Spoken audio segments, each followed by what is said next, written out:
tous, bienvenue sur My Travel Project. Aujourd'hui j'avais envie de tourner une vidéo un peu différente que j'ai déjà vue sur d'autres chaînes plutôt anglophones pour le coup. Et c'est un peu pour te raconter mes 8 ans de voyage et comment j'en suis arrivée là, comment j'ai commencé à voyager, ce que j'ai fait pour voyager, vivre à l'étranger et tout ça. Je me suis dit que ça serait cool de faire cette vidéo parce que forcément avec les années, y a des nouvelles personnes qui me suivent et du coup c'est des questions qu'on me pose et j'ai pas d'endroit pour l'instant, à ce que je sache, où j'ai vraiment expliqué tout ça. C'est-à-dire que j'ai expliqué des bribes par-ci par-là dans certaines vidéos et tout, et je pense qu'avoir une vidéo comme ça avec toutes les infos centralisées, ça sera beaucoup plus facile pour pouvoir rediriger les personnes vers cette vidéo-là. Alors si tu me suis depuis un bout de temps, bon, je pense qu'il y a quand même 2-3 infos que tu connais déjà. Normalement, je vais quand même te donner 2-3 infos en plus que je pense tu ne sais pas, et j'espère dans tous les cas que ça pourra t'intéresser, que ça pourra t'inspirer aussi si tu cherches à voyager, si tu cherches à vivre à l'étranger, que tu sais pas trop comment faire, que t'as l'impression que c'est un peu la galère. Voilà, j'espère que ça pourra t'aider, et comme je pense que ça va être une vidéo un petit peu longue, je vais commencer tout de suite. Alors tout d'abord, je tiens à dire que étant plus jeune, genre étant enfant et étant ado, j'ai quand même pas mal voyagé avec mes parents. Sur les vacances scolaires, on partait quand même relativement fréquemment, ce qui fait que j'ai quand même eu la chance déjà, en étant assez jeune, de voyager dans plusieurs pays, de découvrir plusieurs pays. Pour autant, à l'époque, ça m'a pas donné le travel bug, tu vois. Je me suis pas dit ouais, plus tard je veux voyager hyper souvent, je veux vivre à l'étranger et tout. J'ai pas le souvenir que j'avais cette idée-là en tête à l'époque. Par contre, j'ai un souvenir très clair de quand j'avais genre 12 ans, où il y a des amis de mes parents qui étaient rentrés en France après quelques années d'expatriation à Singapour et à Bangkok, et leur dernier fils était né à Bangkok, et je me souviens qu'à l'époque je trouvais ça waouh, tu vois. Je me disais c'est dingue parce que c'est des potes de mes parents, donc ça aurait très bien pu être mes parents aussi, et ces potes de mes parents, ils ont vécu à l'étranger, genre ils avaient leur vie là-bas quoi, et en fait ça me semblait lunaire. Genre lunaire bien, mais ça me semblait lunaire parce que je connaissais personne d'autre qui avait fait ça et ça me semblait quelque chose d'un peu inatteignable, comme s'il n'y avait pas beaucoup de personnes qui le faisaient finalement, de partir vivre à l'étranger. Après en même temps, j'avais 12 ans, donc bon, j'avais pas non plus une vision de la vie très élaborée je pense. Mais à aucun moment à cette époque-là, je me suis dit que du coup, moi aussi c'est quelque chose que je pourrais faire en plus, tu vois, enfin vraiment c'était juste un peu de l'admiration par rapport à ces personnes-là, mais pas du tout de projection de moi aussi je pourrais faire la même chose. Encore une fois, j'avais 12 ans. Et le premier moment où je me suis dit vraiment que je pourrais partir à l'étranger, c'était pour faire mes études après le bac. Donc au moment de ma terminale, je savais que je voulais faire mes études à l'étranger parce que je voulais faire mes études en anglais. Donc forcément, l'une des premières destinations qui m'est venue à l'esprit, c'était les États-Unis, sauf que mort dans l'œuf direct parce que beaucoup trop cher. J'ai aussi pensé à l'Angleterre, pareil, trop cher, et finalement c'est mon père qui m'a dit regarde les études au Canada parce qu'il y a des accords entre la France et le Québec, et en tant qu'étudiante française, tu peux avoir des frais de scolarité qui sont réduits. Ah papa, il savait pas ce qu'il avait fait à l'époque, hein, parce que moi j'ai commencé à chercher. Je suis tombée sur l'université de Montréal. Et là c'était foutu. Donc j'avais commencé à rechercher les universités au Québec, du coup pas en anglais parce que finalement les universités anglophones au Québec me tentaient pas tant que ça en termes de programme. Et je suis tombée sur le site de l'université de Montréal. Et là je suis tombée amoureuse. Et en fait je saurais pas expliquer pourquoi, juste j'ai vraiment eu un bon feeling quand je suis allée sur le site, quand j'ai découvert le programme que je voulais faire, qui était donc le programme en études internationales. Et je me suis dit, là je m'y vois, tu vois, genre vraiment je me projetais, je me disais là j'ai envie de faire mes études à l'étranger, spécifiquement ici, et c'est parti quoi. Et à partir de ce moment là j'avais qu'une seule motivation, c'était de faire mes études au Canada. Donc du coup je me suis renseignée en long, en large, en travers sur ce que je devais faire pour postuler, pour faire mes études dans cette fac. Je suis même allée à l'ambassade du Canada en France parce qu'il y a la délégation des admissions, en fait, enfin le bureau des admissions de l'Université de Montréal qui venait pour faire des sessions d'admission conditionnelle. Donc t'apportais ton dossier, ils te disaient oui, non, peut-être, bon. Et donc suite à ça, j'avais eu une admission conditionnelle pour le programme d'études internationales, sous condition donc que j'ai 13 de moyenne au bac. Le mois de juillet 2012 arrive, résultat du bac, et j'ai eu 12,32 au bac. Donc j'ai pas eu 13 quoi. Évidemment donc je n'étais pas acceptée. Grosse désillusion parce que même si j'avais postulé à d'autres facs en France, pour moi j'envisageais que celle-ci quoi. Et j'envisageais vraiment rien d'autre, et du coup ça a été une grosse désillusion. Et puis je me suis résignée, donc je suis partie faire une licence d'économie sciences politiques dans une fac à Paris. Et c'est tout. Enfin, en fait j'ai pas continué à chercher d'autres moyens de partir, genre vivre, faire mes études à l'étranger. parce que je pense que je voyais que cette option-là à l'époque. C'était si tu veux partir vivre à l'étranger, il faut que tu fasses tes études. En l'occurrence, j'avais pas été acceptée pour faire mes études à l'étranger, donc bah tu fais tes études en France et puis basta. En fait, vraiment à l'époque, je pense que je me rendais pas encore compte du nombre de moyens possibles pour partir vivre à l'étranger, voyager. Moi, c'était vraiment pas voyager à l'époque, c'était vraiment plus partir vivre à l'étranger. Et je pense qu'à l'époque, je me rendais vraiment pas compte de tous les moyens que je pouvais envisager pour partir vivre à l'étranger. Donc je me suis résignée et j'ai commencé ma licence à Paris. Et à la fin de ma première année de licence, donc en juillet 2013, je suis partie en volontariat au Vietnam. Donc je suis partie là-bas par une dame qui avait en fait ouvert un centre d'accueil pour enfants dans la banlieue d'Ho Chi Minh Ville et qui cherchait des volontaires chaque été pour faire vivre un peu le centre avec les enfants. Donc c'est dans ce contexte-là que je suis partie. Je suis partie 4 semaines en tout, donc une semaine de visite voyage, 3 semaines de volontariat avec une copine. Faut savoir que j'étais déjà partie loin de la France, genre pendant les voyages que j'avais fait avec mes parents, mais c'est la première fois que je partais sans mes parents, aussi loin de la France, donc juste avec une copine. Et ça a été un émerveillement pendant 4 semaines, mais total. En fait, ça a été un choc culturel complet, mais vachement positif. Parce qu'en fait j'ai passé 4 semaines à être émerveillée de tout. Donc les paysages qui sont complètement différents de ce que je connaissais, les bâtiments, les villes qui étaient complètement différentes de ce que je connaissais, les traits culturels, la bouffe, tout, le rythme de vie, tout. Et c'était tellement différent de ce que je connaissais déjà, parce que bah voilà, c'est juste une culture complètement différente de la culture à laquelle j'étais habituée.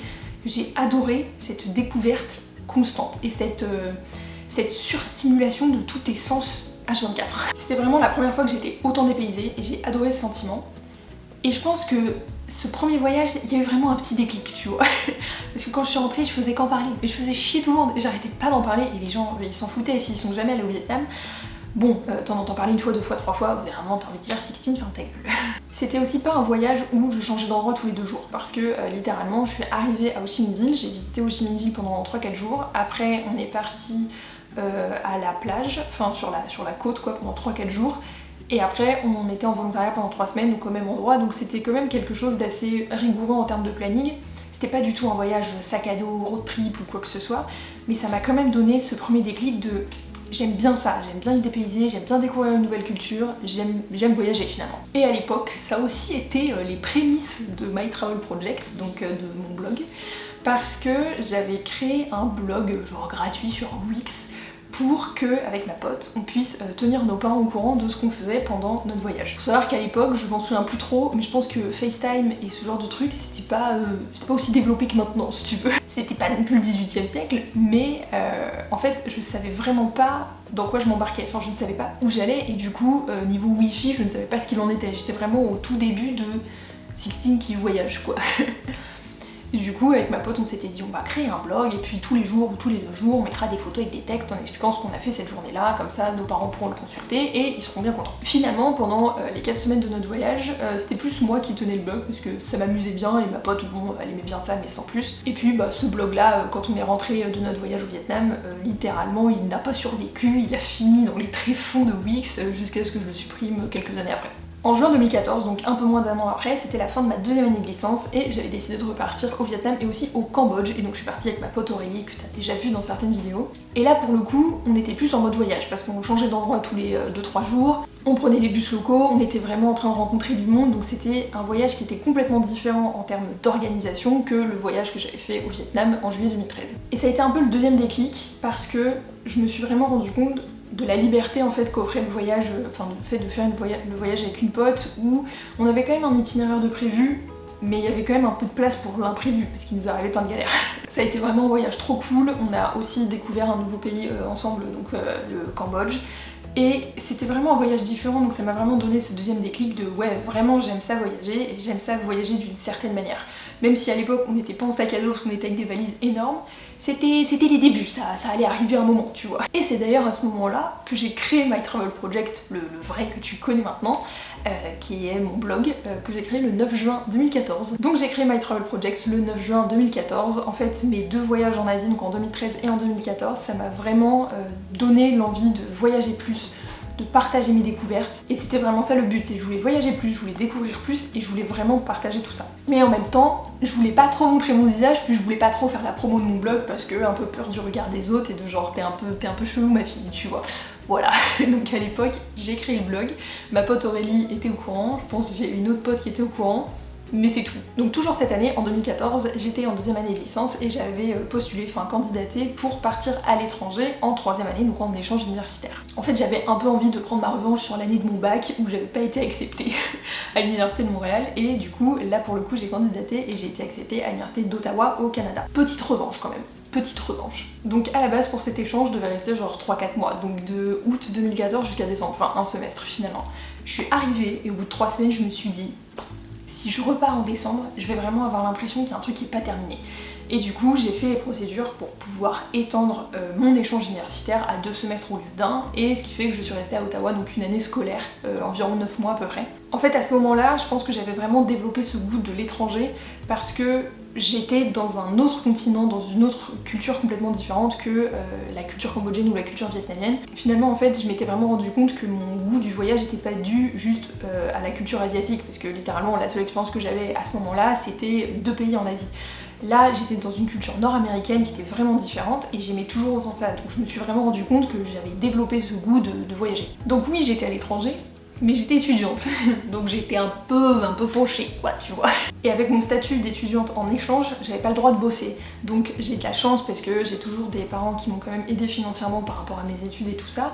Mais bon, fallait pas non plus trop tirer sur la corde et il fallait quand même que je trouve des moyens, si moi j'avais envie de continuer à voyager pendant mon échange, d'économiser, de voyager le moins cher possible. Et donc là, j'ai commencé, tu sais, à chercher les petits conseils sur internet, à aller sur d'autres blogs de voyage pour découvrir vraiment genre les trucs et astuces pour voyager moins cher, dépenser moins en voyage ou trouver des trucs gratuits. Là, c'était vraiment le début de 16 les bons conseils, tu vois.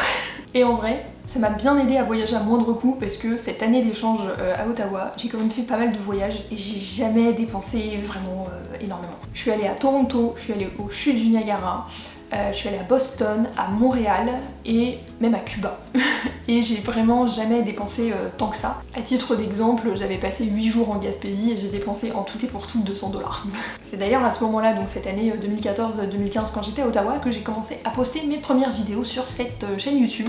Sauf qu'à l'époque, c'était pas du tout moi face caméra, c'était vraiment juste des montages vidéo avec de la musique derrière. Et le but de ces vidéos, c'était juste d'illustrer les articles que je mettais sur mon blog. Voilà.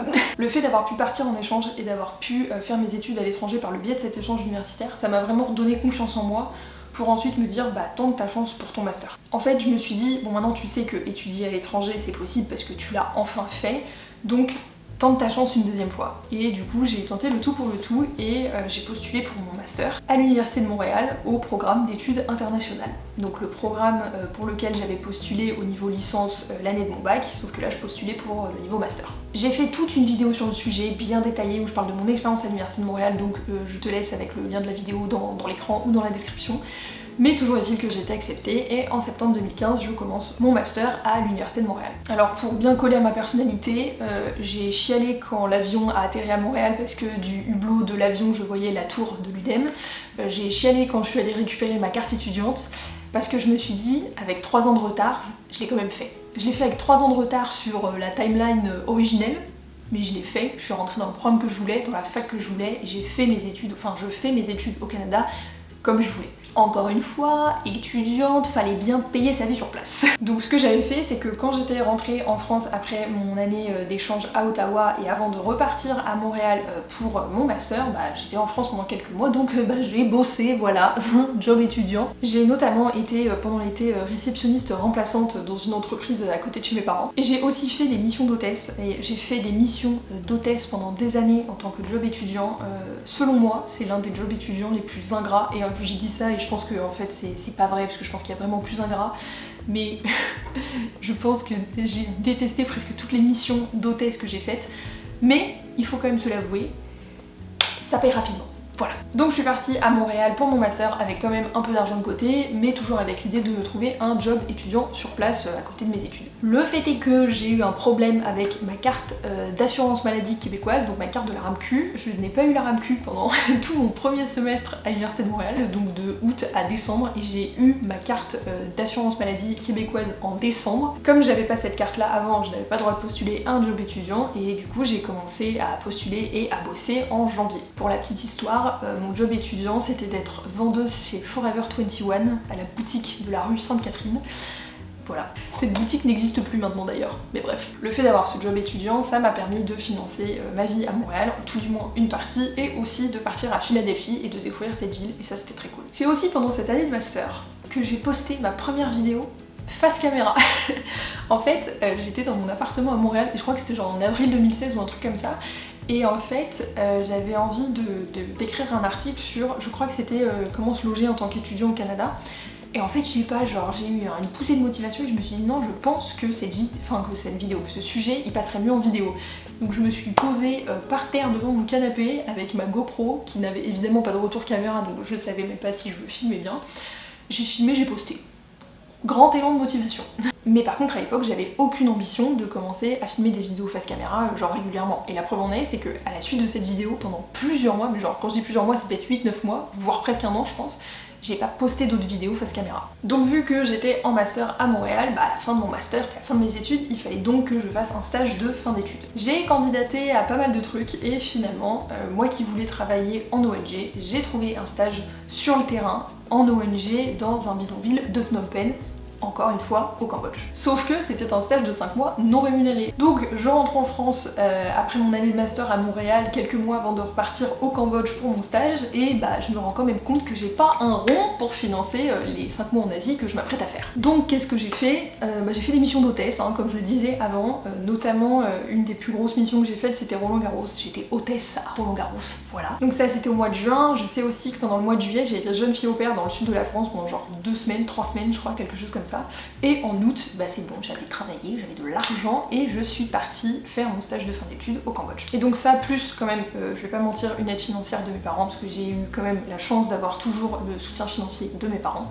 Ça m'a permis de financer mes 5 mois en Asie et aussi mon voyage solo au Vietnam après mes 5 mois au Cambodge. Et donc à la fin de ce stage au Cambodge, eh bien je rentre en France, j'avais fini mes études, il était temps de rentrer dans la vie active. Et j'ai trouvé à l'époque un boulot en service civique dans une ONG à Paris. Donc j'ai pas trouvé de CDI directement, tout simplement parce que j'avais pas assez d'expérience professionnelle, donc je me suis tournée vers un service civique pour pouvoir gagner en expérience pro, et j'avais trouvé un service civique qui me correspondait en collecte de fonds dans une ONG. Et au bout d'une semaine, je me suis dit, bon bah voilà, c'est comme ça que tu vas passer les 40 prochaines années de ta vie.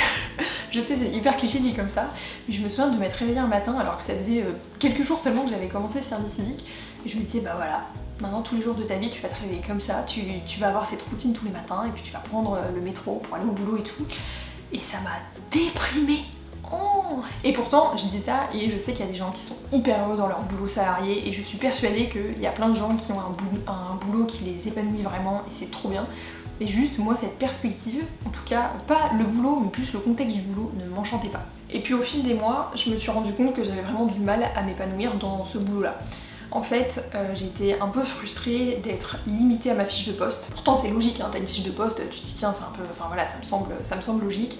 Mais j'étais un peu frustrée de ça et j'avais un peu l'impression d'être un robot. Tous les jours je faisais la même chose, je me réveillais à la même heure, et puis je partais à la même heure, et puis je rentrais à la même heure. Et je sais pas, c'était routinier, et pourtant je suis quelqu'un qui aime bien la routine sur certains points, mais là c'était trop routinier pour moi. Aussi j'étais donc à Paris et c'est pas une ville qui m'enchantait plus que ça. Il faut savoir que je suis née à Paris, que j'ai vécu à Paris les 20 premières années de ma vie, et le truc c'est que là en fait je revenais de 2 ans et demi à l'étranger où j'étais surstimulée tout le temps, et là de revenir dans un quotidien à Paris, dans une ville que j'ai connue pendant des années, et de retrouver le même quotidien que celui que j'avais quitté 2 ans et demi auparavant, bah ça m'a donné un peu une impression de régresser, alors que techniquement c'est pas du tout le cas, mais à l'époque ça m'a donné un peu cette impression là. Donc j'ai commencé ce service civique genre en janvier, et au mois de mai je me suis dit c'est pas possible, je peux pas continuer comme ça, faut que je me recasse à l'étranger.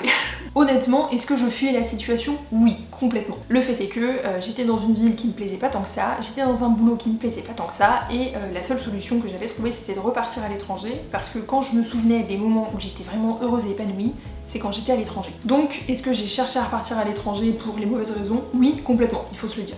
Et comme je cherchais à repartir à l'étranger, j'ai vraiment commencé à explorer toutes les possibilités, et c'est à ce moment-là que j'ai découvert les différentes formes de boulot pour partir vivre à l'étranger, donc notamment VIE, VIA, VSI et les PVT. Donc ce que j'ai fait notamment, c'est que je me suis inscrite au tirage au sort pour le PVT Canada, donc c'était la session 2017. J'y croyais pas du tout parce que moi je me suis inscrite au mois de mai, mais que le bassin d'invitation il était ouvert depuis le mois de novembre, donc clairement j'y croyais pas, mais je me suis dit que ça mangeait pas de pain en fait de m'inscrire dans le bassin d'invitation. Et j'ai aussi commencé à postuler à plusieurs VSI, notamment en Amérique du Sud. Et à ce même moment, donc en 2017, à peu près vers avril-mai aussi je pense, j'ai commencé à filmer beaucoup plus de vidéos face caméra. En fait à ce moment-là, je me rends compte que j'aime bien le montage et j'aime bien la créativité que m'offre le montage de mes vidéos pour la chaîne YouTube sur laquelle tu es en train de regarder cette vidéo. Et la créativité que ça m'apporte de faire du montage vidéo, je le retrouve pas nécessairement dans la rédaction d'un article. Même si j'aime beaucoup le côté rédactionnel, j'avais ce côté créatif qui manquait un peu. Et du coup, je commence à filmer quelques vidéos face caméra avec donc ma GoPro et ensuite avec mon portable. Finalement, en novembre 2017, je repars à l'étranger, donc je passe moins d'un an en France entre le moment où je suis rentrée de mon stage au Cambodge et le moment où je suis partie au Brésil. Donc je pars en novembre 2017 pour faire un stage dans une agence de marketing à Curitiba au Brésil. Je tiens aussi à préciser que j'ai trouvé ce stage par un organisme qui propose des stages dans plein d'entreprises au Brésil. Depuis que je suis partie, cet organisme a fermé, donc je ne peux pas te le recommander. Donc je commence mon stage dans cette agence de marketing en me disant trop cool, j'ai trouvé un moyen de repartir vivre à l'étranger. C'était un stage rémunéré pour le coup, donc sur le principe tout allait bien.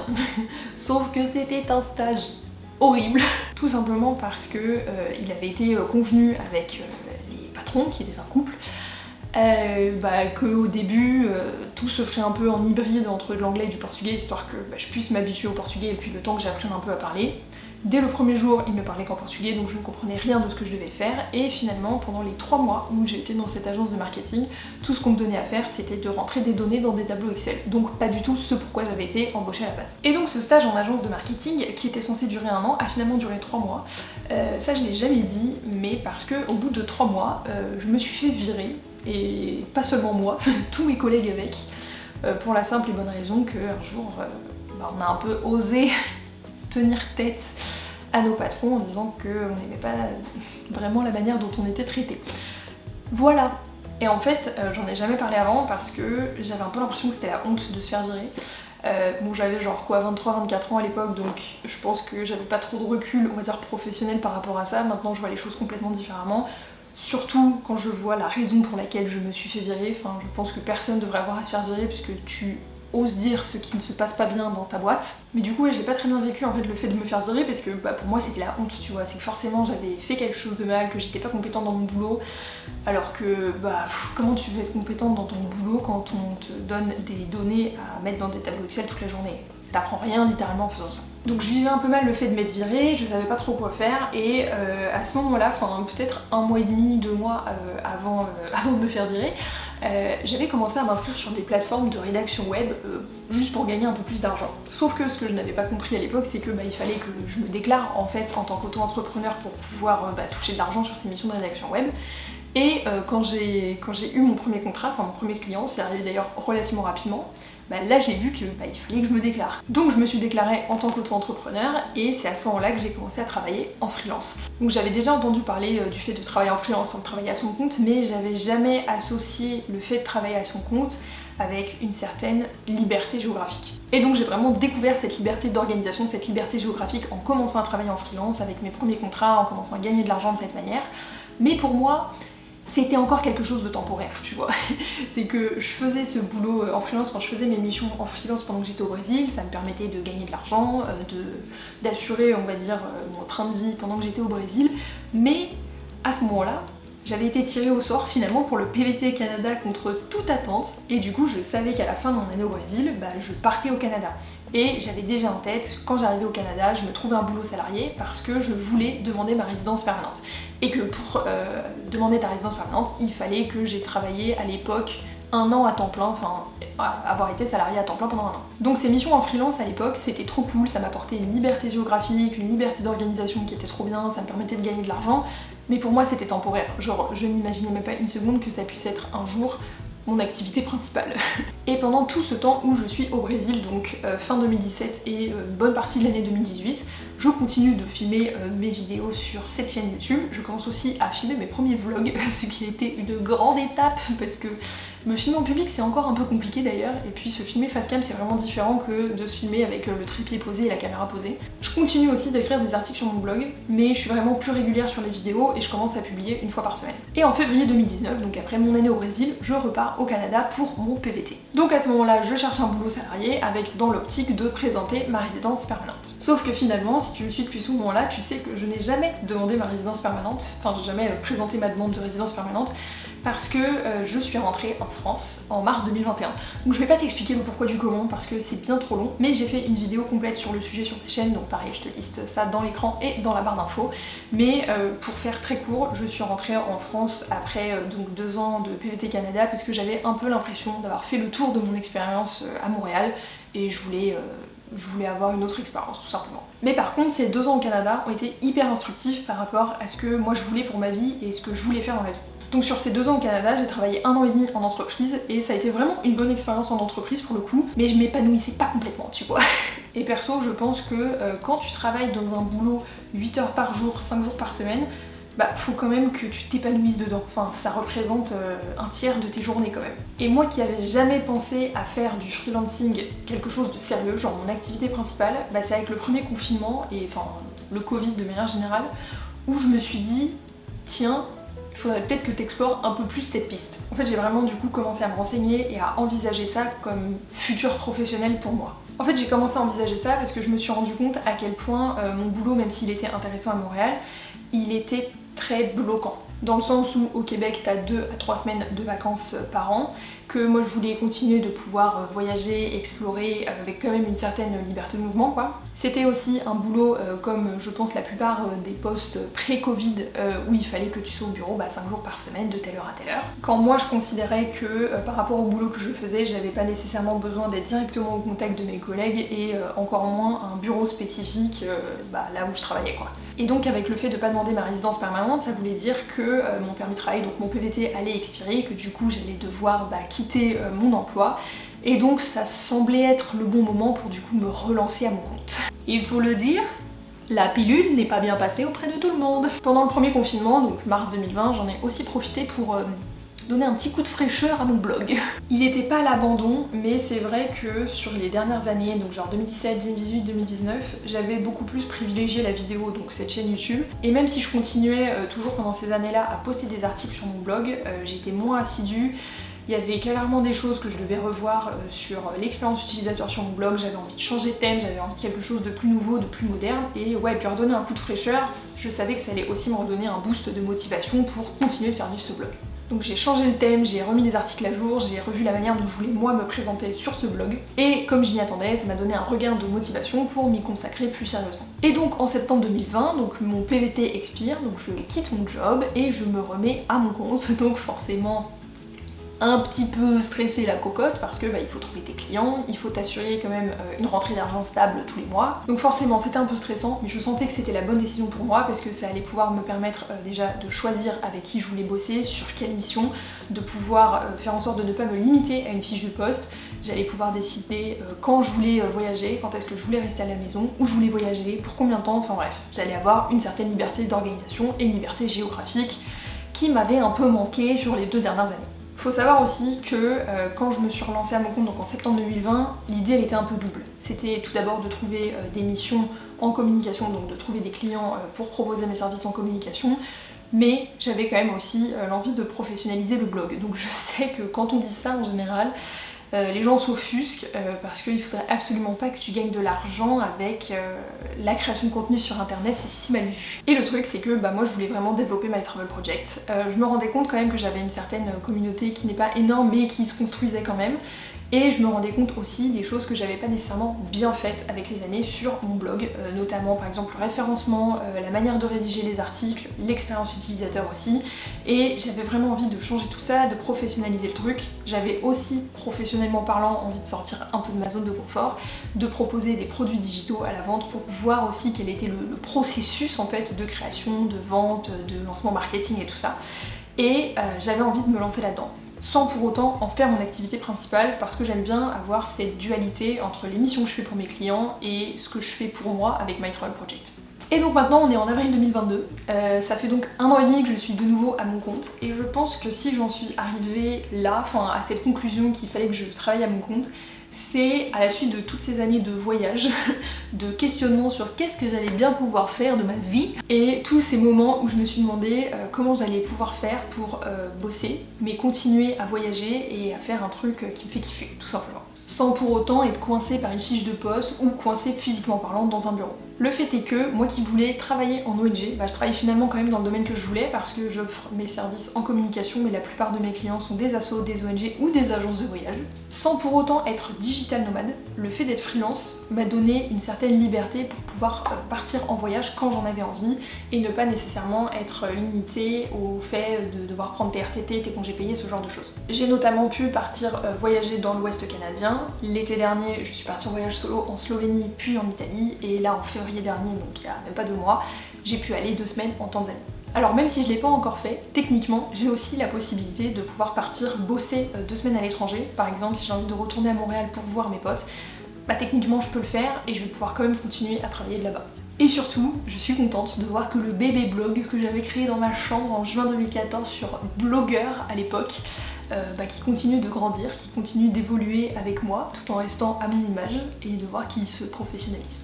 Donc voilà, c'est tout pour mon histoire sur mes différents voyages, comment j'en suis arrivée à voyager, à vivre à l'étranger, à travailler à l'étranger et à travailler pour moi-même. Parce que clairement, tout n'était pas tracé d'avance. Tu vois, par exemple, j'aurais jamais pensé un jour vivre au Brésil ou vivre au Cambodge, et pourtant c'est arrivé. Donc j'espère que si tu regardes cette vidéo et que tu hésites encore à faire ce voyage solo, que tu hésites encore à changer de job, ou que tu hésites encore à faire cette aventure à l'étranger qui te tente, j'espère que ça te donnera la motivation, que ça t'aura inspiré à juste tenter l'aventure, parce que la pire chose qui puisse arriver, c'est que tu aies des regrets de ne pas l'avoir fait. J'espère vraiment que ça te donnera l'inspiration pour le faire. Bien sûr, si t'as des questions sur mon parcours, n'hésite pas à les mettre en commentaire et j'y répondrai. En tout cas, j'espère que ça t'aura plu, et nous on se retrouve bientôt pour une prochaine vidéo. Ciao!